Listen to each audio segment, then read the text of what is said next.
breathing life into my battles. You speak your purpose and the panic ends. Your glory shining like the morning. How could I deserve a love like this? I'm trusting you, I'm laying down the lies. Open up my eyes, letting you change everything. When I give up, you give me life unknown. Now I'm on my own, letting you change everything.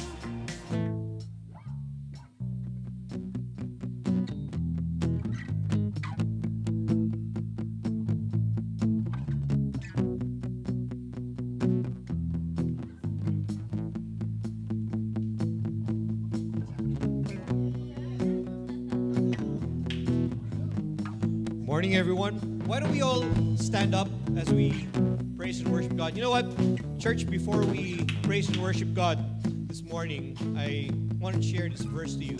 It's found in Psalms 100, 1 and 3. Now, this is what it says there. Shout joyfully to the Lord, all the earth. Serve the Lord with gladness. Come before him with joyful singing. Know that the Lord himself is God. It is he who has made us and not we ourselves. We are his people and sheep of his pasture. I find this encouraging, not only because of the declaration that we are his people, but exciting kasi usually when we hear the sound, it's always sing. Ang opening dito, shout. So today, that's what we're going to do. Let's begin worshiping God, and let's start first with prayer. Father, we are grateful for this morning. We come, we worship you. We are excited. We are just overwhelmed by your presence, running to your presence, knowing that as we praise and worship you, Father, we will be whole because of who you are. In Jesus' name we praise. Amen. As we worship God, why don't we clap? Let's shout our praise to him. We praise his name. Come on. Now let's sing and declare this. In my weakness, you are strong. When I feel I can't press on, you renew this weary heart. You carry me through. You carry me through. When the lies say I'm in need, you remind me I'm complete. For you always satisfy. You fill me anew. Yes, Lord, we declare this. Your grace abounds. Your grace abounds. It's all around. It knows no bounds. Ooh.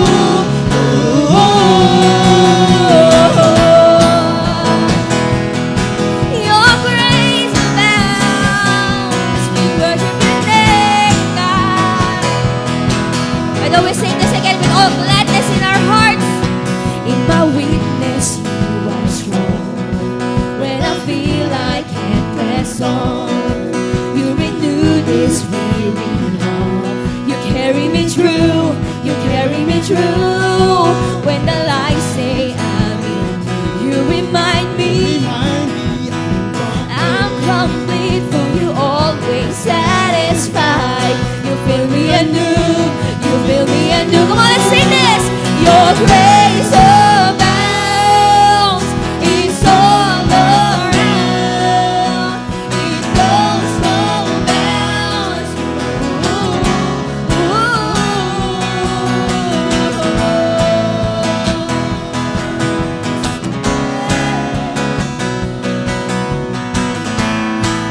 Celebrate your goodness, God.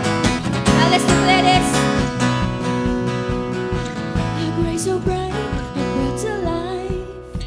I fix my eyes, you're my delight.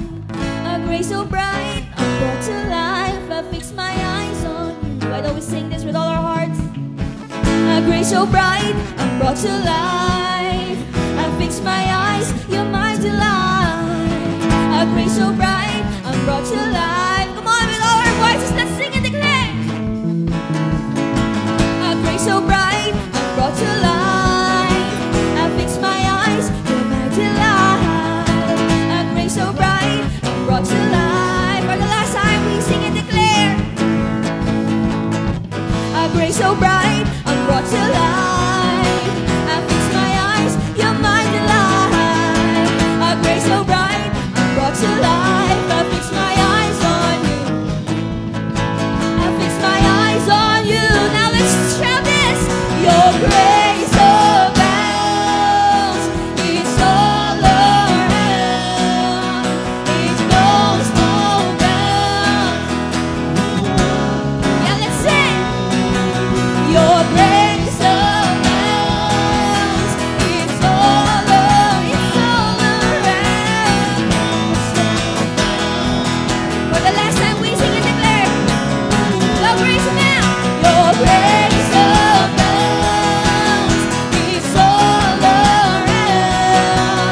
It knows no bounds.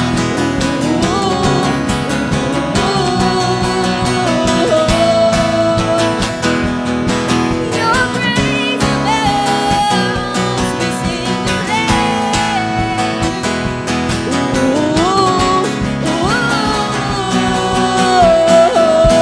Come on, let's praise Him. Let's shout our praise to our God. Praise the name of God.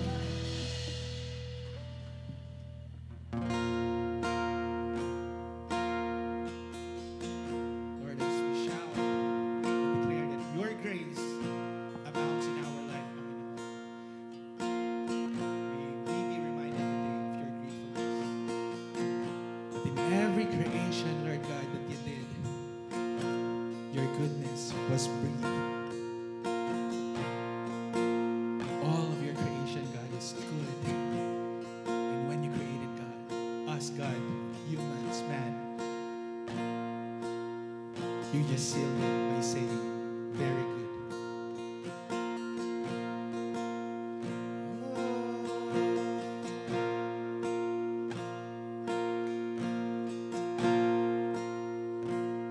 Oh Lord, my God, when I in awesome wonder consider all thy hands and plans have made, I see the stars, I hear the rolling thunder, thy power throughout the universe display. As we sing. Then sings my soul, my Savior God, to thee. How great thou art, how great thou art. Then sings my soul, my Savior God, to thee. How great thou art,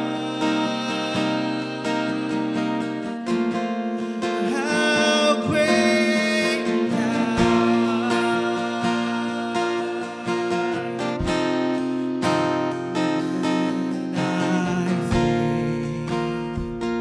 that God His Son not sparing sent Him to die.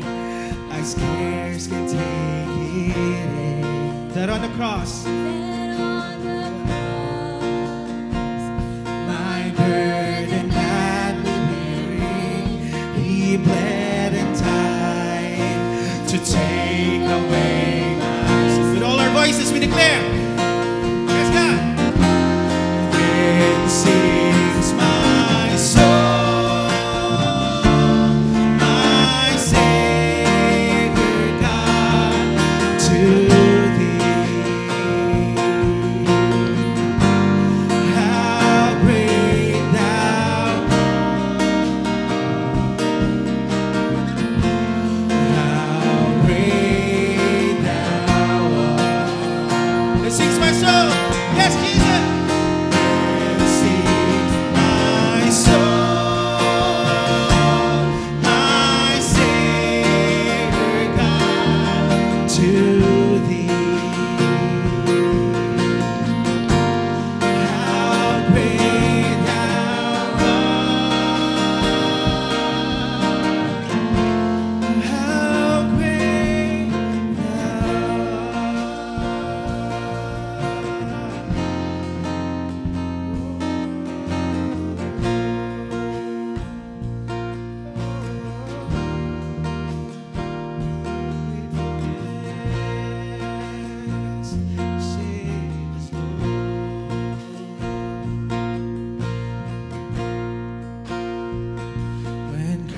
shall come with shout of acclamation and take me home. What joy shall fill my heart? Then I shall bow in humble adoration and then proclaim, my God, how great thou art. Come on, church, why don't we lift up your hands to Him? Then sings my soul, my Savior God, to Thee. How great thou art. How great thou art. Then sings my soul, my Savior God, to Thee. How great thou art. How great thou art. Now with all our voices we sing. Then sings my Savior.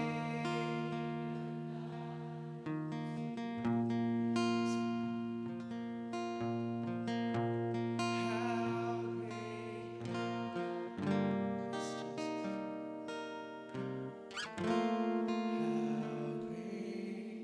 thou art.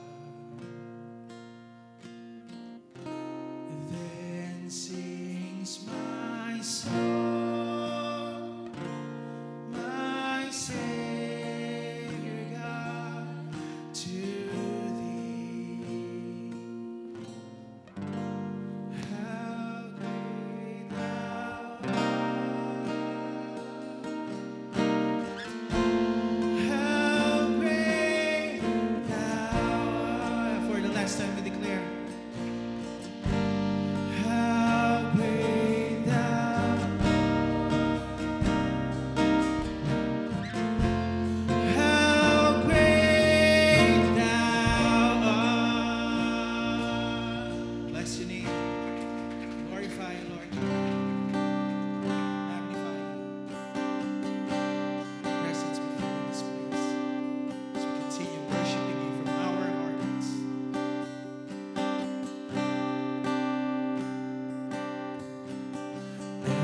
As the deer panted for the waters of my soul, longeth after Thee. You alone are my heart's desire, and I long to worship Thee. Why don't we repeat that line?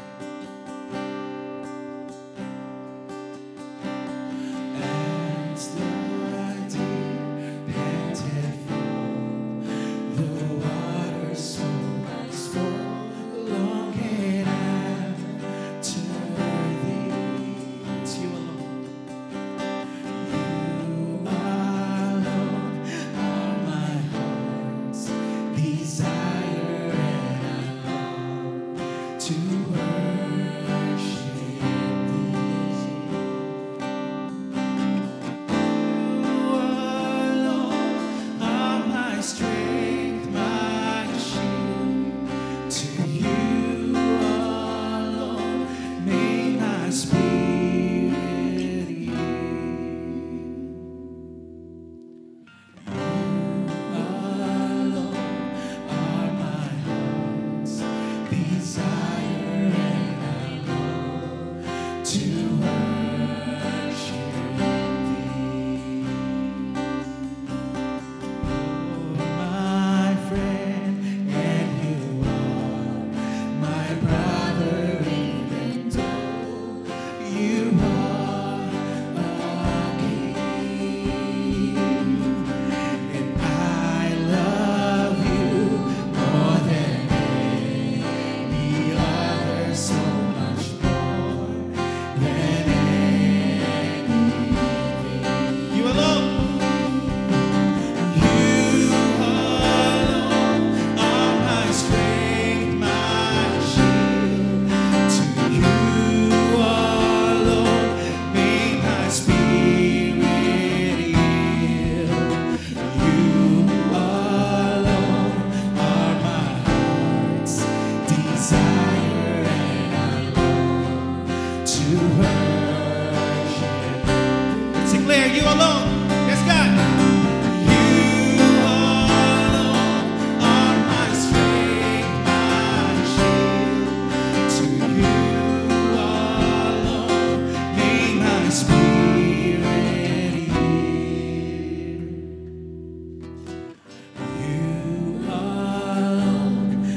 voices. Oh, precious. Yeah.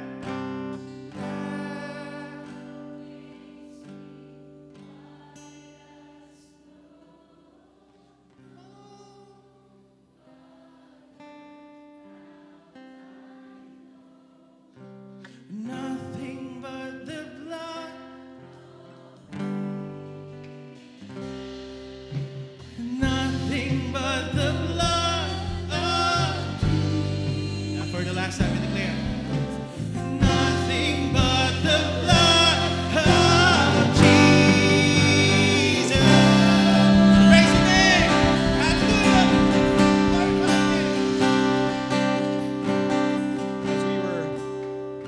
As we were worshiping God, and what we sang was actually written in Psalms. The psalmist wrote it well when he said in Psalms 42:1-2, "As the deer pants for the water brooks, so my soul pants for you, O God.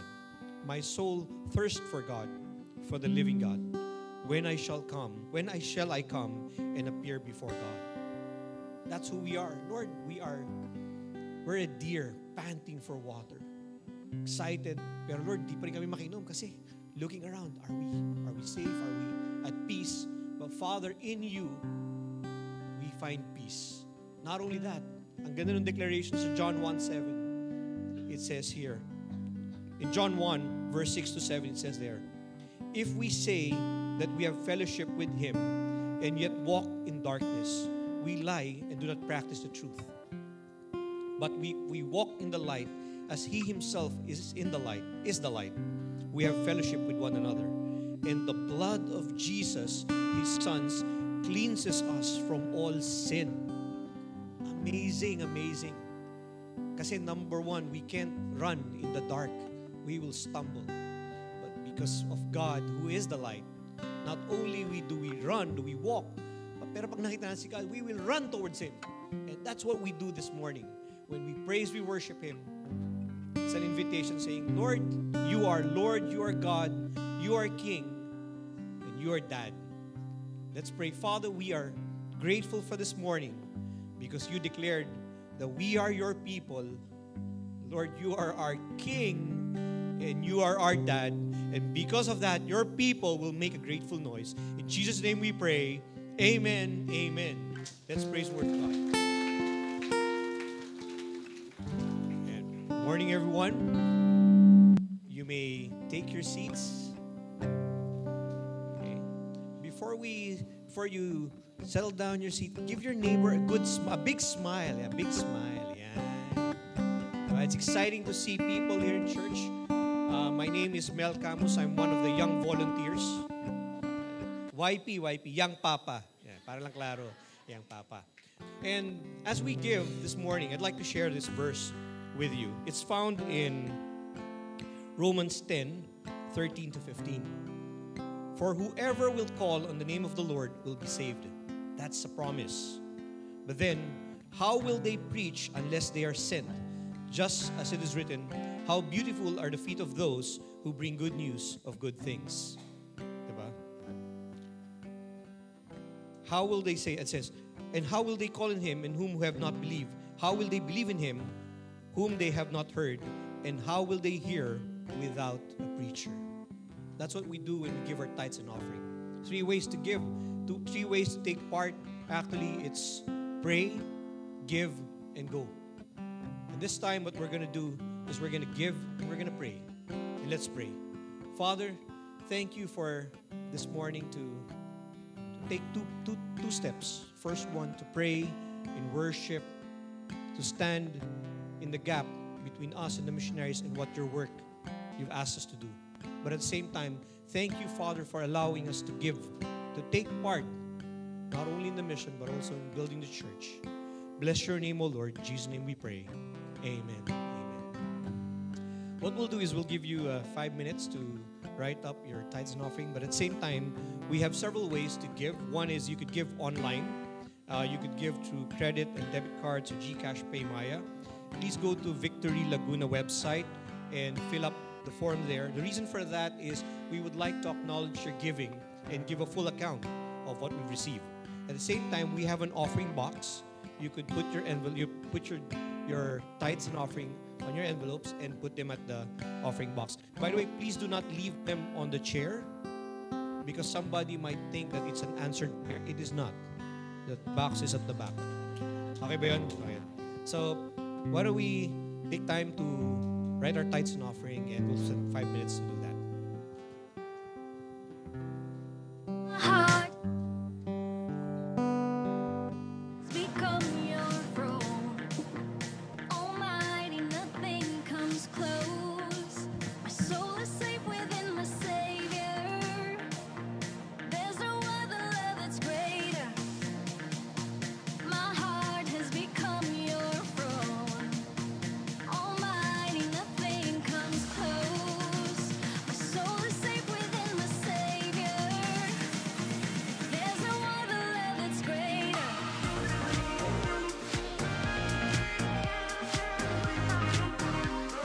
Your love is greater.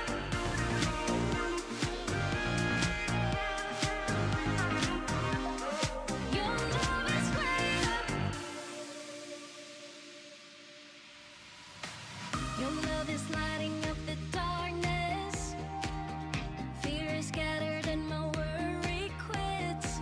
Your strength is rising in my weakness. How could I deserve a love like this? You're breathing life into my battles. You speak your purpose and the panic ends. Your glory shining like the morning. How could I deserve a love like this? How could I deserve a love like this? I'm trusting you, I'm laying down the lies. Open up my eyes, letting you change everything. When I give up, you give me life unknown. Now I'm not my own, letting you change everything. My heart has become your throne. Almighty, nothing comes close. My soul is safe within my Savior. There's no other love that's greater. My heart has become your throne. Almighty, nothing comes close. My soul is safe within my Savior. There's no other love that's greater.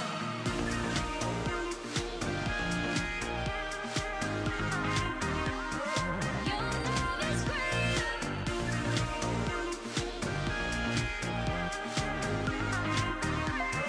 Your love is greater.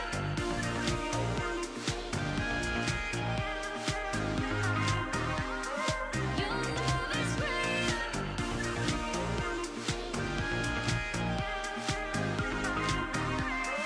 Your love is greater. I don't deserve this, I am not worth it. What is the verdict? Grace.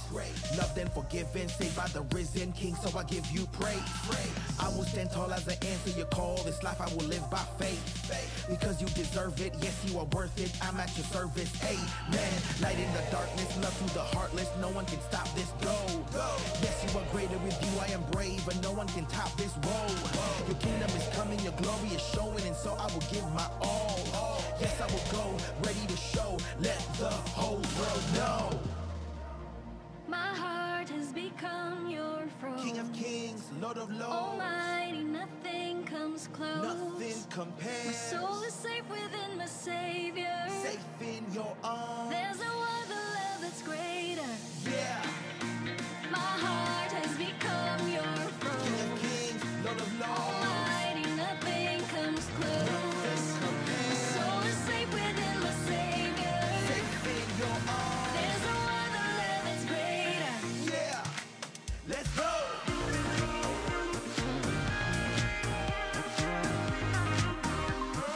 Your love is greater.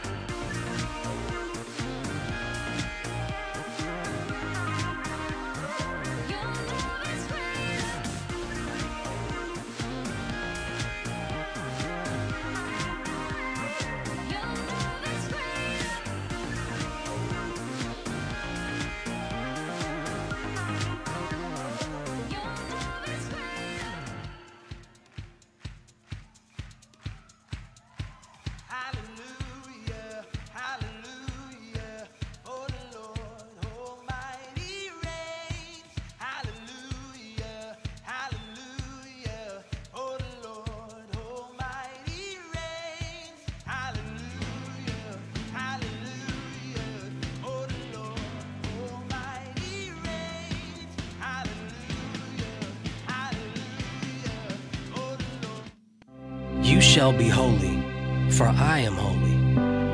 Since the beginning, God has set his people apart from the world. And yet holiness is so much more than what we do. It's what we're called to be. Because our God is holy, we shall be holy. We shall be set apart.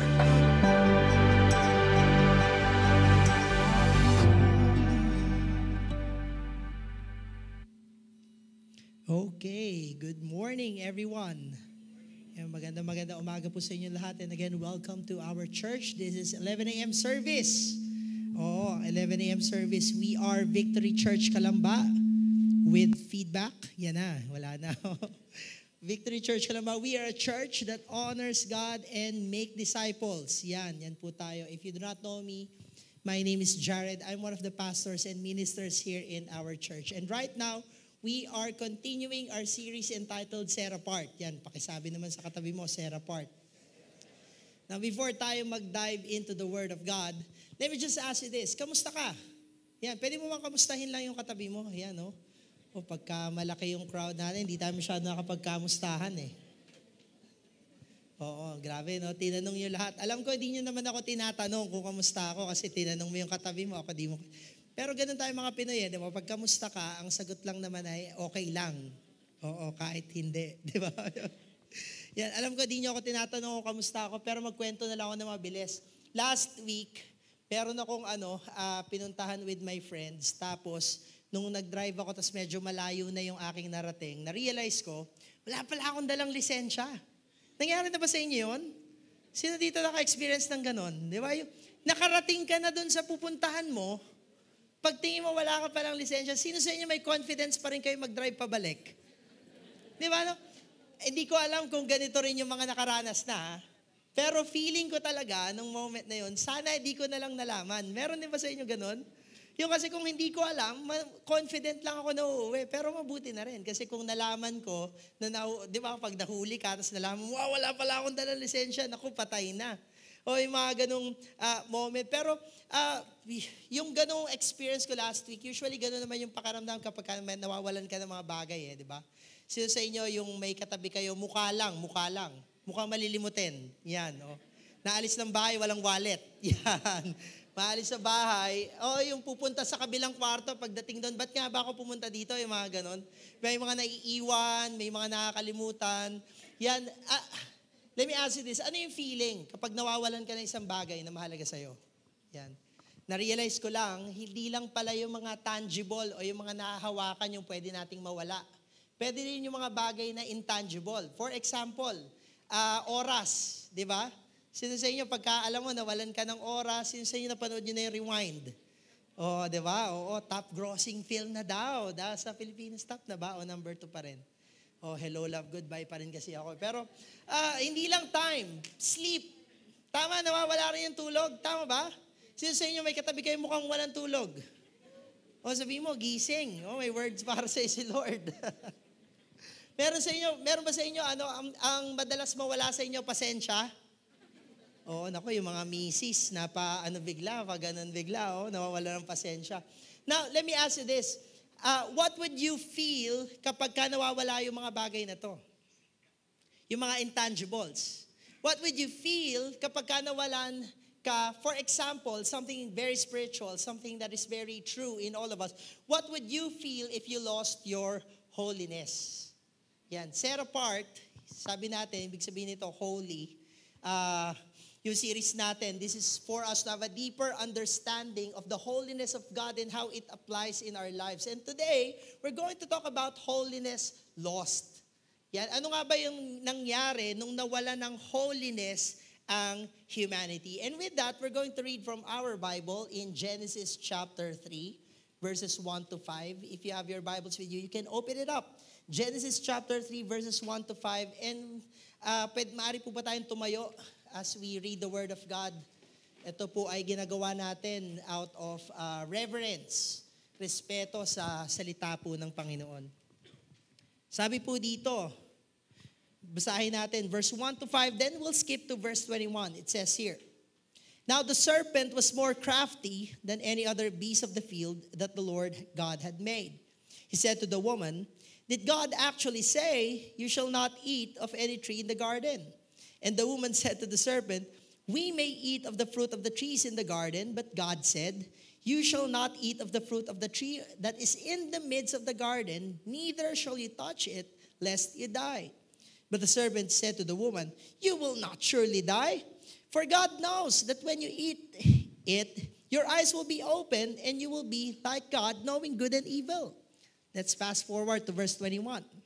Sabi po dito, "And the Lord God made for Adam and for his wife garments of skin and clothed them." This is the word of God for all of us this morning. Let's all for a moment bow our heads and pray. Father, we thank you today for your word. Maraming salamat, God, that it is not an accident ang bawat isa sa amin na dito ngayon. Maybe for some of us, our friends invited us, or family members invited us, but surely you are sovereign and you are, it's part of your plan na nandito kami ngayon kasi meron ka pong gusto sabihin sa amin personally, and also naniniwala po ako that you have a word for all of us as a church community. And as we have a deeper understanding of the holiness of God, as we have a deeper understanding of our holiness based on what you have done for us, I pray that you would teach us, help us even to apply it in our lives. Salamat po, Panginoon, na ikaw po ay nangungusap sa amin, at salamat at meron po kaming privilege na makapakinig sa iyo bilang aming Ama. Thank you, God, for your grace. Lord, today we worship you as we listen to your word in Jesus' name. Amen. Amen. We can now sit down. Yeah, week 1, kung maalala nyo po, last week, pinag-usapan po natin that God is holy. Now, I know when we talk about holiness, karamihan po sa atin, iniisip natin na yung holiness, ibig sabihin pure, ibig sabihin unblemished, ibig sabihin talagang yung parang puti, na parang woo, yung talagang banal. Yun yung naisip natin. But I want you to realize na at its root, if you look at the original language of holiness, at its root, ang ibig sabihin po talaga ng holiness, separate. And of all the characteristics of God, napakarami pong ginamit ng Bible na pang-describe na kung ano ang Panginoon. Righteous, yan. Love. The only noun, by the way, used to describe God is love. Hindi sinabing loving. Tapos marami pang iba. Of all the trait, kumbaga, of all the things used to describe to God, ang pinaka-importante po, we believe, is holiness. Because only the word holy is repeated to describe God, in fact, 3 times. Sabi doon, holy, holy, holy is the Lord God Almighty. Dinescribe ang Panginoon bilang hindi lang basta holy. Holy, holy, holy. And there's this biblical principle na kapag ka po inuulit yung isang word, merong emphasis. And this is the only word na inulit ng 3 beses. Can you imagine yung gravity ng pagiging holy? Sabi nga ng ibang theologian, si God raw, hindi lang siya basta holy, na parang hiwalay kasi no one of us can fathom kung gaano kalayo yung distansya ng Panginoon sa atin bilang humans. Malayong-malayo po. Kumbaga sabi ng mga theologian, para daw si God holy, different, totally singular, walang katulad. Walang kagaya na kahit na sino dito sa buong mundo, kahit pa sa buong universe, wala kang makikitang kagaya niya. In fact, again, hindi natin kaya imaginein yung distansya ng Panginoon. Di ba? Tayo, hindi naman natin makukumpara yung sarili natin sa insekto. Di ba? Medyo malayo yung distansya. Pero even that distance, multiply it by, I don't know how much. Di ba? Parang sobrang layo ng distansya ng Panginoon to who we are. And yet, the Lord God chose to create people, humans, the pinnacle of His creation. He created man in His image. Genesis chapter 1:26, sabi dito, "Then God said, let us make man in our image after our likeness, and let them have dominion over the fish of the sea, over the birds of the heavens, and over the livestock, and over all the earth, and over every creeping thing that creeps on the earth." You see, the Lord, the Holy God, created us, and we are set apart for Him primarily. but also we are set apart for His purpose. Therefore, we have to understand, just as God is holy, man in its original design, hindi po yung mga lalaki lang, humankind, tao. Tingnan mo yung katabi mo. Sino sa inyo? Yung katabi mo, tao. Yan, tayong lahat. By original design, we are holy. But you might be asking now, holy? Diba? Katabi ko, mukhang nahuli ito eh. Diba? Parang di man holy. Para mapapaisip ka din talaga. If you know the brokenness of man, if you know the condition, in fact, when you look at yourself, are we really that holy? Pero yun nga po yung nangyari, itong narrative kasi ng Genesis chapter 3, ang tawag po dito yung fall.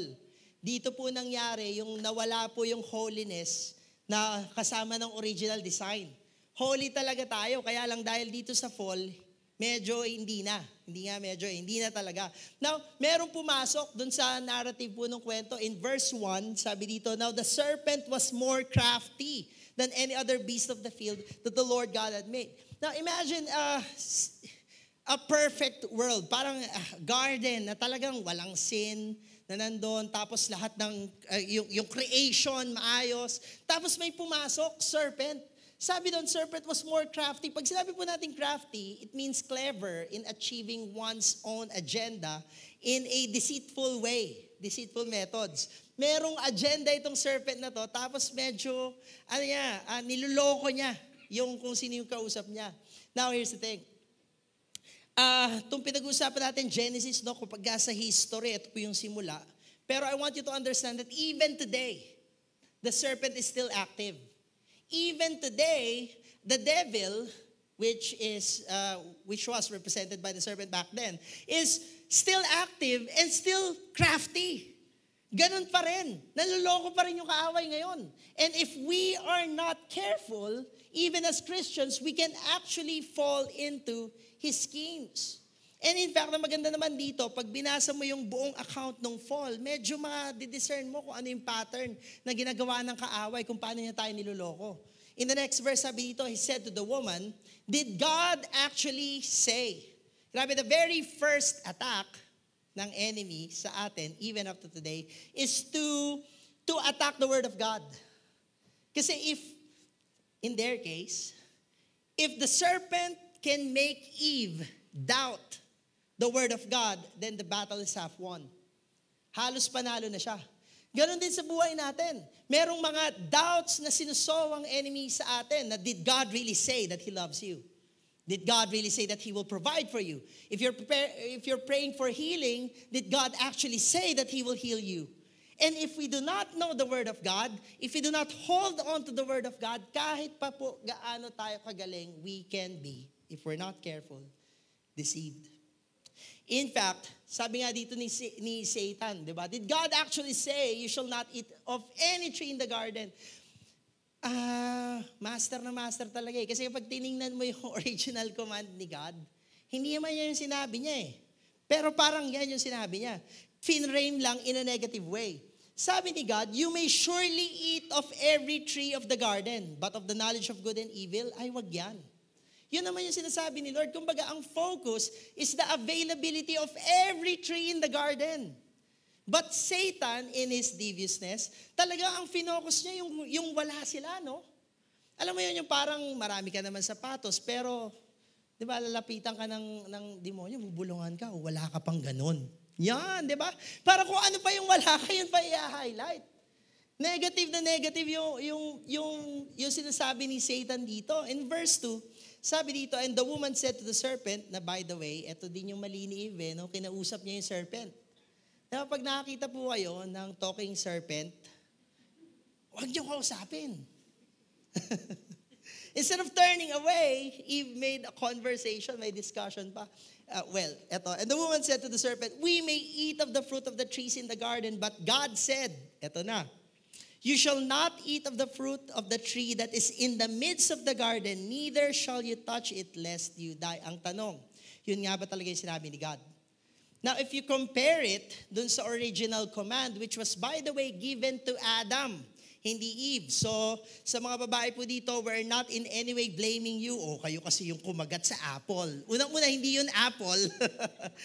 Pangalawa, hindi mo namin kayo sinisisi. Kasi originally kay Adam sinabi, in Genesis chapter 2, verse 16 to 17, the Lord God commanded man, saying, you may surely eat of every tree of the garden, but the tree of the knowledge of good and evil you shall not eat, for in the day that you eat of it, you shall surely die. Pansin nyo kung saan nagkamali dito si Eve. Eve added a statement. Sabi ni Eve, neither shall you touch it. And that was not even part of God's command. Now, maybe you're thinking, di ba tama lang naman? Kasi it's wise Tama naman, di ba? Huwag mo nalapitan yung temptation. Huwag mo na hawakan. Tama naman, di ba? It's wise, but it's human wisdom. It's not what God said. Now, this is just me imagining the conversation. Maybe, ang reason, maybe nung moment na narinig ni Satan, na ay may dinagdag ka, yari ka ngayon. Para siguro ginawa ni Satan, sige nga, hawakan mo nga. Tapos Eve, mamamatay nga ako pagka hinawakan. Wala man sinabi si Lord na gano'n. Hindi, sige nga, hawakan mo nga, try mo lang. Hawakan mo nga yung tenga. O hinawakan yung tenga nung frutas paghawak, kita mo na, di ka namatay. Boom, nandun na yung doubt kay Eve. Tapos yun na yung ginanong-ganon ni Satan. Di ba, hindi ka namatay? Kung hindi ka namatay nung hinawakan mo, then bakit ka mamamatay pagka kinain mo? Now, I want you to realize, ganito yung kasinungalingan ng kaaway sa atin. Di ba, we see in the Bible, for the wages of sin is death. Pero sino dito, naranasan mo pa magkasala? Kahit minsan. Wala, sabi ko, perfect na nga dito sa 11. Perfect na. Christ-like na lahat. Sino dito narasa mo pang magsinungaling? Pag di ka tumaas ng kamay, di ba sinungaling ka, di ba? For the wages of sin is death. Pero, di ba pag may ginawa ka naman di tama, di ka agad namamatay. Yan na pumapasok yung kaaway. Yung kapag, okay lang yan. I-text mo lang, wala namang masama dyan, wala makakahuli. Okay lang, itabi mo lang yan. Kahit pa itago mo yan, wala namang CCTV dito Okay lang yan. Tapos parang ikaw, pag gumana nung una, meron sa'yo sa puso mo, di man ako nayari. So ganun yung nature ng sin. Nililid tayo dahan-dahan papunta doon sa mas malalim pang kasalanan. Now, nakakalungkot kasi Eve's ignorance of exactly what God said was really Adam's fault. Si Adam naman talaga dapat yung nagsabi. He did a poor job of relating to his wife the word God gave him. So para po sa lahat ng husband dito, you are called by God to lead your family. So let us make sure na yung pong pamilya natin grounded sa word ni God. Kasi ganito po ka-deceitful, ganito po ka-crafty ang kaaway. If you have any leadership position, small group leader, o pinagkalooban ka ng Panginoon ng leadership in your company, di ba, bring the Word of God at the center of everything that you do. Because if you don't, the enemy can try and take that Word away. And alam mo yun, even yung inaccuracy ng pagkakaunawa natin dito, pwede niyang gamitin para tayo po ay matangay, papalayo sa sinasabi ng Panginoon. In verse 4, sabi po dito, but the servant said to the woman, you will not surely die. Ito na, the outright attack. Ang galing, no? Hindi agad niya binangga yung sinabi ni Lord. Pinaano muna, tinempt muna si Eve, nilid muna. Tapos siguro yun nga, nung nahawakan na, di naman namatay, the serpent said to the woman, you will not surely die. Now, I realize yung challenge ng enemy, yung temptation, kapag hinimay-himay mo, basically, ang sinasabi lang naman ito, yung sin, hindi yan masyadong masama. Tapos si Lord, biruin mo, may pinagkait sa'yo. O kala ko ba, mahal ka ni Lord, bakit wala kang ganun? Basically, Satan's lie to us is, sin is not that bad. And God is not that good. Di ba, kaya nga kapag inisip mo, I am blessed, pero pagka nakikita mo, parang hindi naman ako yung nanalo dun sa loto na edit. Di ba, parang, sana ako yun. Blessed pala O kaya parang pray ka for healing pero hanggang ngayon hindi mo pa nakukuha yung healing mo. Tapos there's this voice telling you, kala ko ba mahal ka ni Lord? Or if you have ever felt alone or anxious or worried, tapos may voice in your head saying na, di ba? Laman si God dito eh. Di ka naman kasama. Sabi, He will never leave you nor forsake you. Asan siya? Diba, the lie is, sin is not that bad and God is not good. In fact, sabi pa nga nung serpent, for God knows that when you eat of it, your eyes will be opened. Grabe, no? Parang insecure pa si God eh. Tapos dito, ang masterful nung pagkakasinungaling ng serpent, kasi may halong katotohanan. Totoo naman eh. Pagka tinignan mo yung narrative, their eyes will be opened. Pero ang makikita nila, hindi yung what's good and evil. Ang makikita nila, yung kagano silang hindi okay. Yung shame, marirealize nila, hubad sila eh. Ito yung nangyari dito. Pero hindi yun sinabi ni Satan. Kaya marami, even up to now, nahuhulog dun sa lie ni Satan. Kasi may halong katotohanan eh. At again, if hindi tayo maingat, mahuhulog at mahuhulog tayo. Can you imagine? I was imagining a person na deaf, hindi makarinig, praying for healing. Na makakarinig na ako. Ang nangyari dito, parang nung binuksan yung pandinig niya, ang naririnig niya, hindi yung dapat niya marinig. Can you imagine, ang naririnig niya puro sigaw lang? Sigaw ng tao, sigaw ng paghihirap. Can you imagine, who would choose that over yung wala na lang naririnig? Parang ganito yung nangyari dito. Nabuksan yung mata nila pero maling bagay yung nakita nila. And ito pa, sabi sa next line, and you will be like God, knowing good and evil. I believe that this was the final enticement ni Satan kay Eve. Kasi ito mismo yung nagpa-fall sa kanya. Bakit ba naging Satanas si Satanas? Kasi he wanted to be like God. Now, here's the thing. Eve tried to become like God, but in the end, she became like Satan. Let me ask you this. How many times have we fell into the trap of wanting to become like God?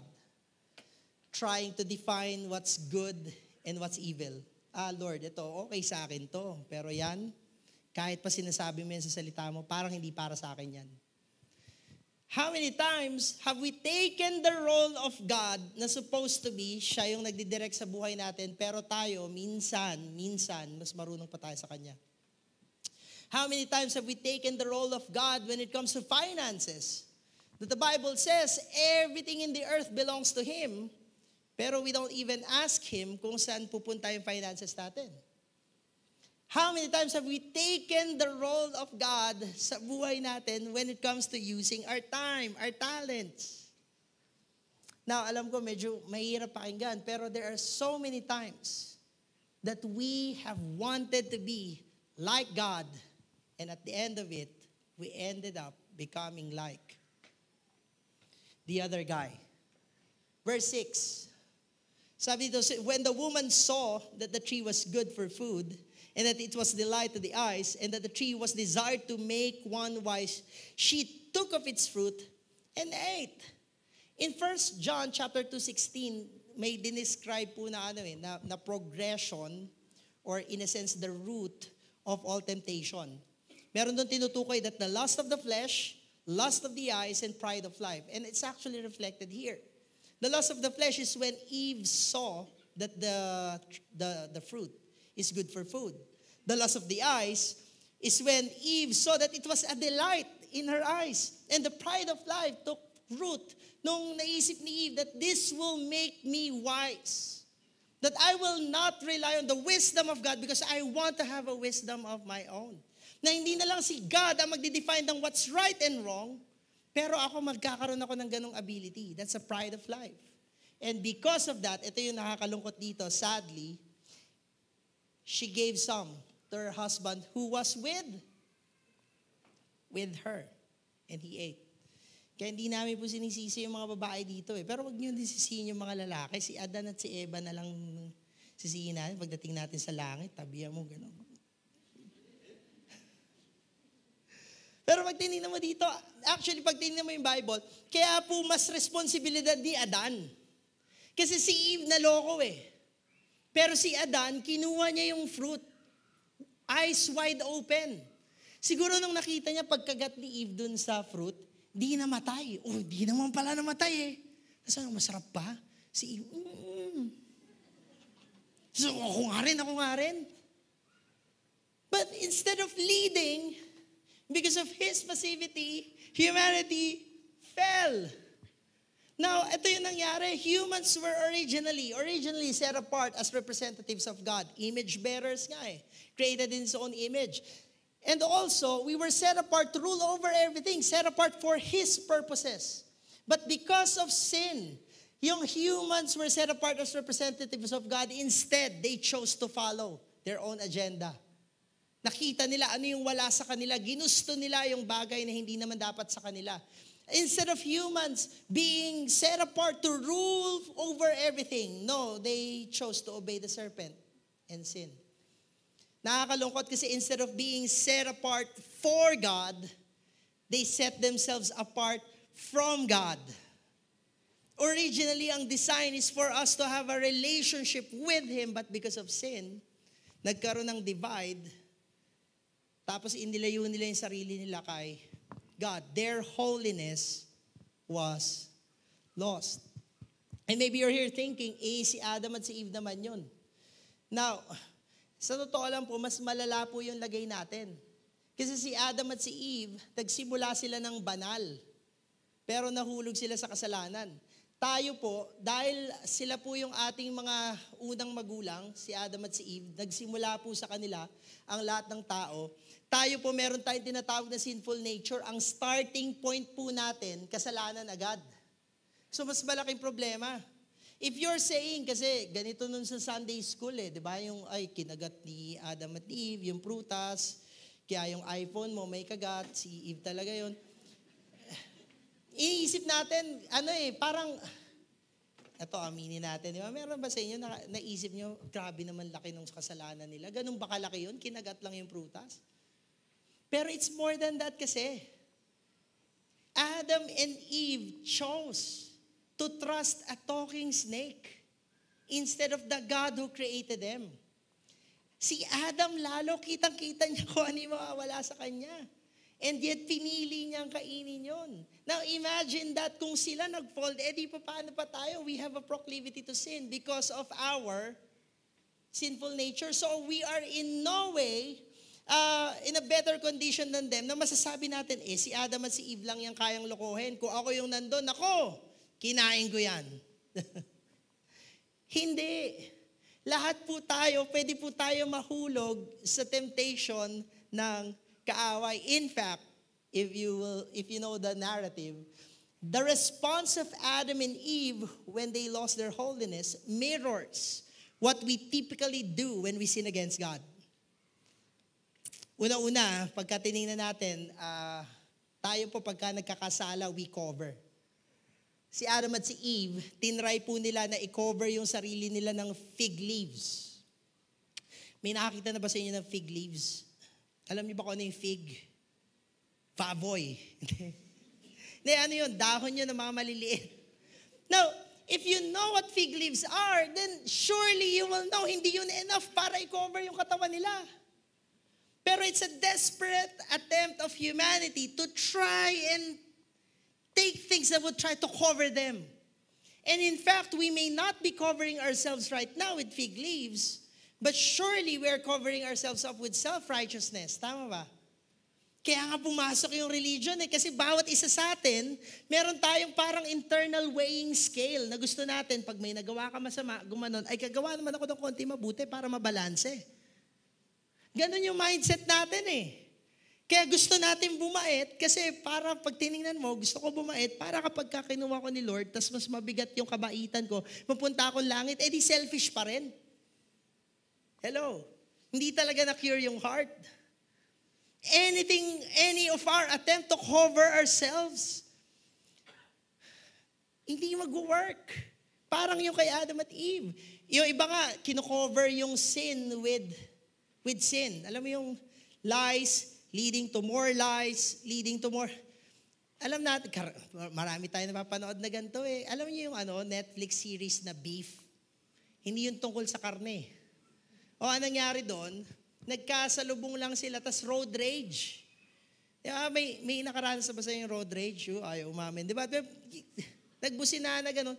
Tapos nainis yung isa, binawian yung isa, tapos nagbawian, palaki ng palaki yung kasalanan, tapos na sila, parang, bakit ba tayo nandito? Ganon yung nature ng kasalanan. Nothing we can do can cover for our sins. Tapos we're not just covering, we're also hiding.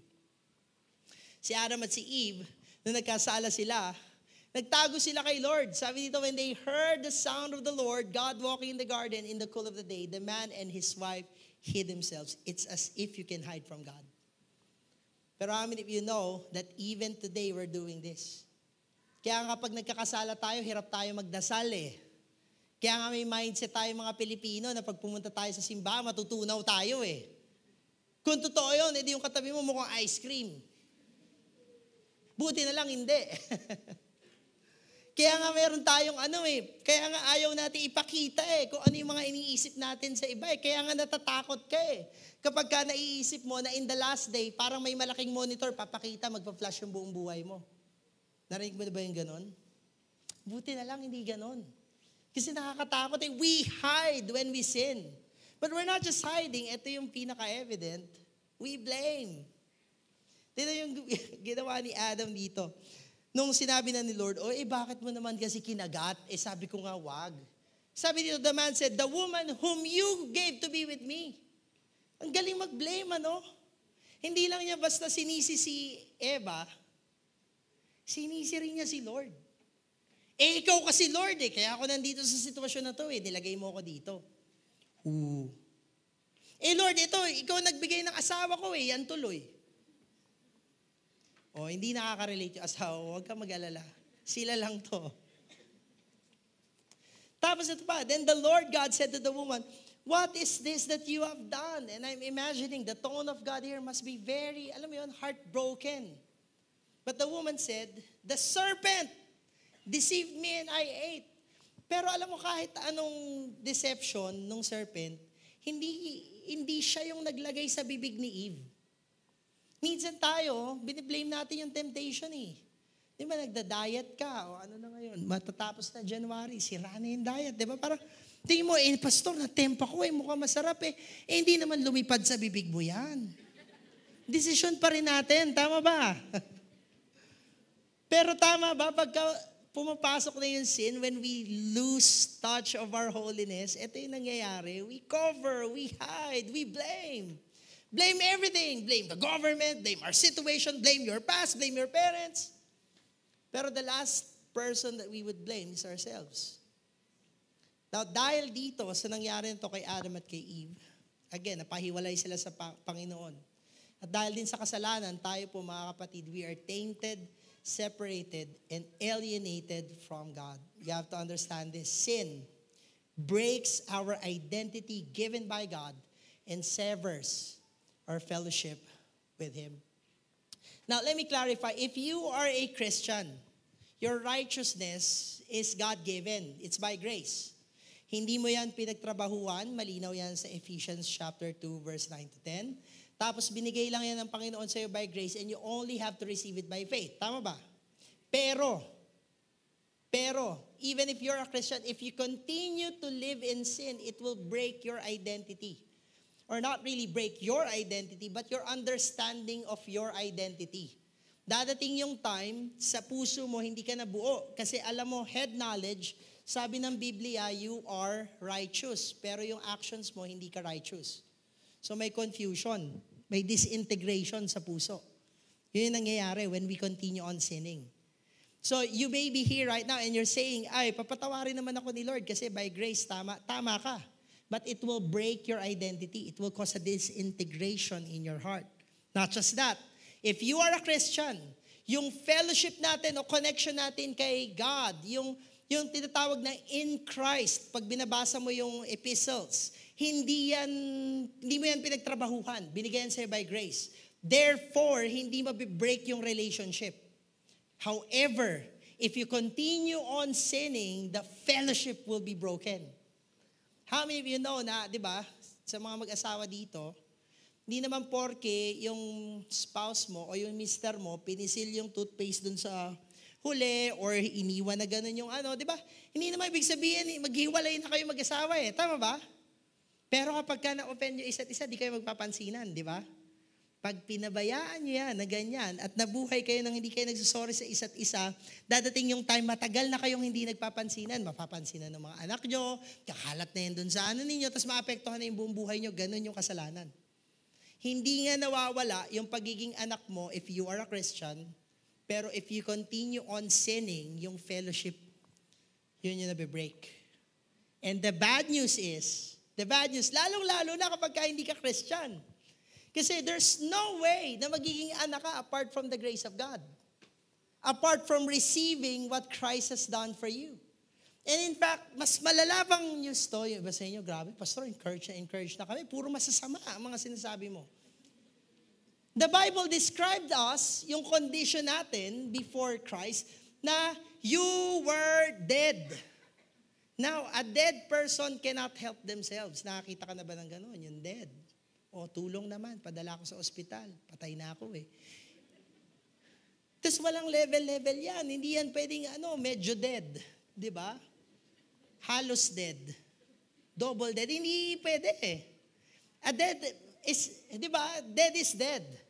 Now, yun yung description sa atin. We are dead in our trespasses and sins. In short, you can not do anything para maalis yung sarili mo dyan. In which you once walked, following the course of this world, following the prince of the power of the air, talking about Satan, the spirit that is now at work in the sons of disobedience. Kaya di mo mapaliwanag eh. Bakit yung mga tao na walang Diyos sa buhay, tapos nabubuhay sa kasalanan, talagang pasama. Because there's a spirit at work in them. Sabi dito sa verse 3, among whom we all once lived.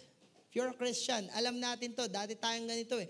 Lived in the passions of our flesh, carrying out the desires of the body and the mind, and were by nature children of wrath like the rest of mankind. That is the bad news. And as I close, buti na lang, the Lord is not about to give up. In fact, as early as Genesis chapter 3, the moment when Adam and Eve fell into sin, there's already a picture of God's intended solution to the problem of sin, which of course will ultimately be fulfilled in Christ. Na kay Jesus naman lahat ng fulfillment. Pero as early as Genesis chapter 3, may plano na Panginoon to restore humanity. Kaya tayo nag-skip sa verse 21 kanina. Sabi doon, and the Lord God made for Adam and for his wife garments of skin and clothed them. God knew that their own efforts na damitan yung sarili nila will not suffice. God knew na hindi sapat ang effort ng humanity to cover sin. But that is why, you see, I realize, ever since the account of creation, this is the first time that an animal was murdered. God is the one who did it. Para kanino? Para kay Adam at kay Eve. You see, the Bible says, without the shedding of blood, there will be no forgiveness of sins. Kaya ganun ka gruesome, shedding of blood, kasi ganun ka lalapo kasi yung kasalanan. If you're under the illusion na yung kasalanan, okay lang, wala naman nakakahuli. Di ba, may ganun eh, yung kasalanan okay lang hanggat hindi ka nahuhuli. Hindi po. Iko-corrupt ka nan. Sisirain na yung identity mo, sisirain na yung fellowship mo kay God. Hindi po okay ang kasalanan. Karumal-dumal ang kasalanan, kaya kailangan ng dugo para mapagbayaran. Now, can you imagine that? When Adam and Eve sinned, si Lord, parang He had to, in a sense, destroy a creation created by Him. Tapos kinuha niya yung damit nun, tapos idinamit niya dun sa nagkasala. I realize, you see, even after we lost our holiness, o yung humanity lost its holiness, God was already prepared to clothe us and again set us apart. Ganon-ganon si God even sa atin ngayon. In fact, tayo po, when we try to cover our sins, which is by the way ineffective, si Lord will cover them by His grace. Sabihin niya sa'yo, anak, hindi yung mabuting gawa yung magtatakip ng kasalanan mo. Hayaan mo kaalisin yan at bigay ko sa'yo yung aking katuwiran. Nung nagtago tayo sa Panginoon, maybe for some of you, naranasan niyo yan, literally, tumakbo kayo kay God. Di ba, hindi tayo hinayaan ng Panginoon na ganun. Hinanap niya tayo just like He searched for Adam and Eve. I mean, di ba, when God asked the question, where are you? He's not asking a literal question, where are you? He's God. He knows kung nasaan. Pero when God asks that question, where are you? He's asking, anong condition ng puso mo? Kamusta ka? Okay pa ba tayo? And I do believe that for some of us today, that's the question, where are you? Maybe you're here, you've been running away from God for a long time. Ang tagal na, takbo ka kay Lord. Ayaw mong, di ba? Pero paulit-ulit ka niyang inuuwi. Saan ka? Kamusta yung puso mo? Kamusta yung kondisyon ng puso mo? Are you still willing to receive from Him? In fact, ito pa, when we blamed other people for our sins, I want you to realize that on the cross, Jesus took the blame. Kinuha niya. So that tayo mabigyan niya ng righteousness. That is how God loves us. Church, I want to encourage you today, only God can restore our holiness. Only God. So if you're here, you're trying to pay for your sins by doing good works, it won't work. Just receive the grace of God. Only God can restore your holiness. If you're here and you're trying to find holiness elsewhere, sa religion or by doing things for God, okay yun. Pero balik ka muna kay Lord. Mas mahalaga ka sa Kanya kaysa dun sa kaya mong gawin para sa Kanya. If you're here and you know wala ka pang relationship kay God, I want to encourage you, receive the grace of God because that is the only way for us to have the holiness we're talking about. Only way. Wala pong ibang paraan. You may be here right now and you know that you feel unworthy, you feel far from God. Okay lang, alam mo yung prodigal son, kaya nilagay yung kwentong yun sa Bible. Kahit ano pang nagawa mo nung nakaraan, bumalik ka lang sa Kanya and magugulat ka. Hindi siya yung tipong ama na papahirapan ka pa, hindi. Siya yung tipong ama na sasalubungin ka pa, arms wide open, and will tell you, affirm you, restore the fellowship, restore the identity. You are my son, you are my daughter. Only God can do that. Tanging ang Panginoon lamang ang makakapag-restore ng ating holiness. In the next few weeks, we're going to talk about that more. The holiness, paano ni-restore ng Panginoon, paano natin ipapamuhay yung holiness. Kasi for now, maybe for some of you, it's just a concept, paano tayo mabubuhay ng may holiness sa buhay. Itong mga susunod na linggo, pag-uusapan po natin siya.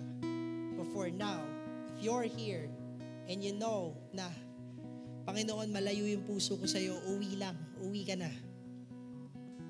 Just go back to God. He is there for you. Amen? Can we all close our eyes right now and we will pray? I want to pray for several groups of people. Unang-una, if you are here and you know in your heart you do not have a relationship with Jesus yet, hindi pa nagme-make sense sa iyo yun. Nung sinasabi kong kapag ka-Christian, ang pagiging Kristiyano po, hindi po sa religion. Ang pagiging Kristiyano po, ang ibig sabihin, tinanggap natin ang Panginoong Jesus bilang ating Panginoon at tagapagligtas. Sinasabi po sa Biblia, John 3:16, For God so loved the world that He gave His one and only Son, that whoever believes, that's the only requirement, faith, believes in Him, sabi doon, shall not perish but have eternal life. When we say that we believe in Jesus, we believe that He is the Son of God. He came down here on earth 2,000 years ago. He died for us to pay the penalty of our sins. And after 3 days, He rose again, proving who He is. Pag tayo po ay naniniwala doon sa magandang balita na yon, ang sabi po ng Biblia, tayo ay maliligtas. So today, I want to extend that invitation If you are here, you know, hindi mo pa natatanggap ang Panginoon bilang iyong Panginoon tagapagligtas, or you're not sure, as all eyes are closed, all heads are bowed down, I want to pray for you. Can you raise up your hand? Is there anyone here who wants to receive Jesus as their Lord and Savior? Yes, I see that hand. Yes. Yes, thank you, thank you, thank you, thank you, thank you. Lots of hands are raised. Lord, I lift up to you these people. Thank you for the mighty work that you have done in their hearts today. As you lift up your hand, can you pray this prayer with me? Say, Lord Jesus, I acknowledge that I am a sinner. And without your grace, I cannot be saved. So today, I declare that you are my Lord and Savior. I believe in the work that you have done on the cross. I receive forgiveness for my sins. So help me follow you all the days of my life. In Jesus' name, amen. Amen. Palakpakan naman natin ang mga tumanggap sa Panginoon ngayon. I want to let you know, if you have prayed that prayer with me, and you mean it, the Bible is assuring you that you will have eternal life. But this is just the start. I want to encourage you, talk to people.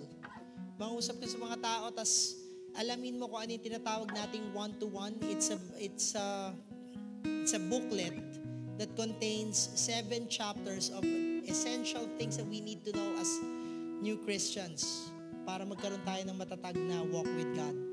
If you're here, hindi mo pa na-try yung one-to-one, ask someone to do one-to-one with you. Please. As you start the year right. Amen?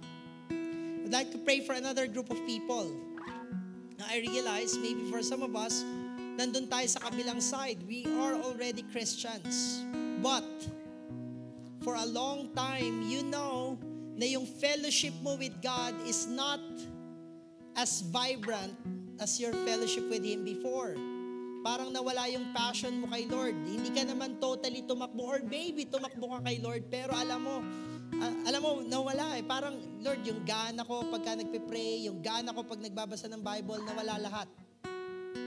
Now again, maybe you're thinking, kaya ko to i-restore. No, only God can restore that. Can we all close our eyes, bow our heads right now? If that is you, kapatid, I would like to pray for you. This is your moment. I believe that the Holy Spirit is here. He spoke to you.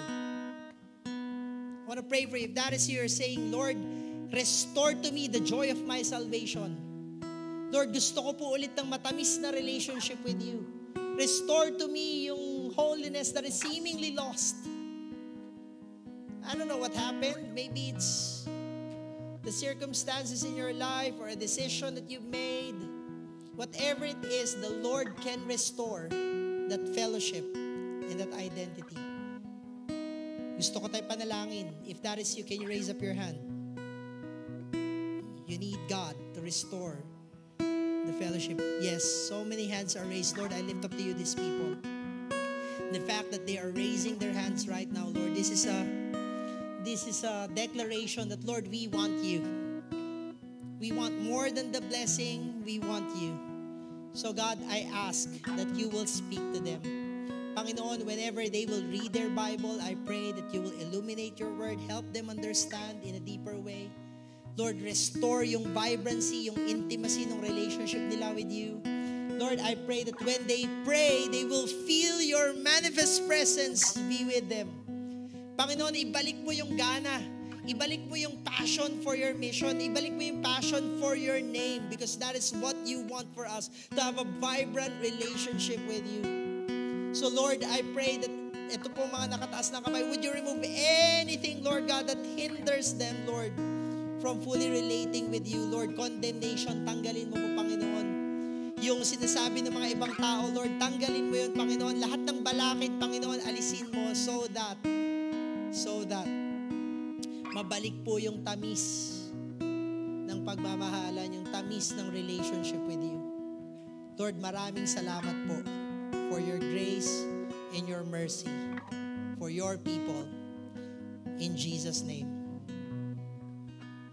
Can we all stand? Lastly, I want to pray for all of us. This is all of us. Whether you're a Christian o medyo matagal na Christian na o bagong Christian. How many of you know that we need wisdom and discernment in order for us to discern the enemy's schemes? Sino sa inyo, alam mo, ayaw mong mahulog, ayaw mong maloko ng kaaway. Amen? We're gonna pray for that. If you're here asking, Lord, I want that discernment, that wisdom to see not only what the enemy is doing, but also what you are doing, because in reality, that's the focus. Ano yung ginagawa ni Lord? Amen? Can you raise up your hand right now if that's your prayer? Lord, I lift up to you, your people, kami pong lahat, Panginoon, including me, Lord, give us wisdom to deal with the enemy's schemes, na hindi po kami maloko, protect us from evil. Lord, wag mo po hayaan na mahulog po kami dun sa mga temptation, yung mga seemingly good ideas that will lead us further away from your intended purpose. Lord, ilayo mo po kami doon. Give us wisdom, but at the same time, give us discernment. We recognize that our battle is not against flesh and blood. There's an enemy out there. Give us discernment, Lord God, so that we will not fall into the enemy's trap. But most importantly, give us focus on you. Basta sa iyo lang kami nakatitig, Panginoon, who you are, what you are doing in our lives.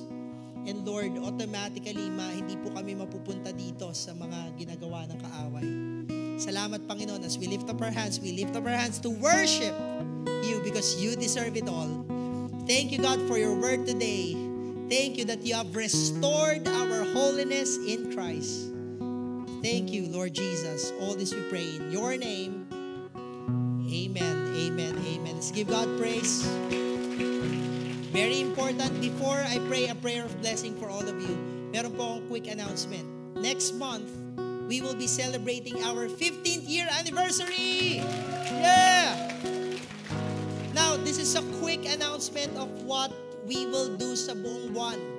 Makikita nyo rin po ito sa ating Facebook page at if you're part of Victory Calamba Online, makikita natin to. February 3, we will have a Thanksgiving worship night here in this place. We have invited Victory Worship to be with us. Yan. Also Coldplay, pupunta pa, hindi, biro lang. Victory Worship pupunta po dito to worship with us and celebrate 15 years of Victory in Calamba. Also on February 10, we will conduct another Love the City initiative. This time sa isang community po ng fishermen. We ask what they needs are, tapos magpapadala po tayo ng tulong doon, and we will have opportunity to preach the gospel there. So please wait for further announcement kung paano pa tayo magte-take part dito. February 10, 9 a.m. And also another activity that we will do, ito po yung celebration talaga ng anib natin. On February 18, dalawa lang po ang ating service, 10 a.m. and 10 and 1. Dalawa lang po. So, wag po kayo pupunta ng alas 11 kasi patapos na po yung service doon. So, 10 a.m. and 1 p.m. kasi gusto natin, makita naman natin yung mga kasama natin sa ibang service. Tama ba? O tayo lang kasi yung masaya dito sa 11. Biro lang. So, gusto natin, makita rin naman natin sila kung masaya rin ba sila. Tapos sa Feb 24, if you're a single, may mga single ba dito? Yan, single, konti lang. Pag di mo tinaas kamay mo, kita yan ni Lord. Di ba? If you're single, magkakaroon po tayo ng singles talk about godly marriage and godly friendship. We have invited a couple pastor in our movement, si Pastor Jerry and Pastor Che, to be with us that day. So yon, please, para sa mga single, open po ito sa lahat. Amen? Now with that, let me pray a prayer of blessing for all of you. May the Lord bless you and keep you. May the Lord make His face shine upon you and be gracious to you. And may the Lord turn His face towards you and give you peace. May the love of God, the grace of our Lord Jesus, and the fellowship of the Holy Spirit be with us all. Amen. Amen. That's it, Victory Church Calamba. We are now sent. Go and make disciples. See you again next week for the next part of our series, Set Apart.